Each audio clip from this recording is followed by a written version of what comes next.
সে কি দেবতা নাকি এক প্রতারক যার মৃত্যু লিখেছিল ইতিহাস? এক অজানা দ্বীপ, চারদিকে সাগর আর অগ্নিগিরি।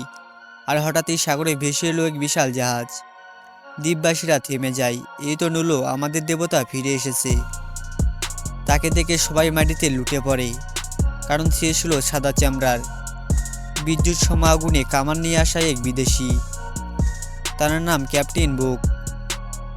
কিন্তু দেবতা যখন খাবার লুটে নিতে থাকে, লোহা ছিনিয়ে নেয় আর সেই রাজ্যের রাজাকে অপহরণ করতে চায়, তখনই জেগে উঠল কিয়া। হাওয়াইয়ের অন্ধকারে লুকিয়ে থাকা এক গোপন যুদ্ধদল, যাদের চোখে আগুন আর হাতে ছিল শুধুই ছুরি।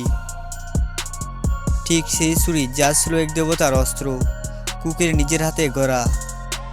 সৈকতের বাড়িতে কুক পড়ে গেল, রক্তে মিশে গেল সাগরের ঢেউয়ের সাথে। সবাই বলছিল, রক্ত ঝরবার মতো হলে তুমি কখনোই আমাদের দেবতা হতে পারো না। আর তখনই অন্ধকারের নিচে চাপা পড়ে গেল সেই ধ্বনি। ছুরির আঁচড়ে কেটে কেটে জীবনের শেষ ফুঁক ত্যাগ করলেন ক্যাপ্টেন বুক, যে কিনা দেবতা। সেই দিন পৃথিবী দেখলো কিভাবে এক দেবতা মরে যায়, আর ইতিহাসে জন্ম নেয় এক রহস্যময় গল্প।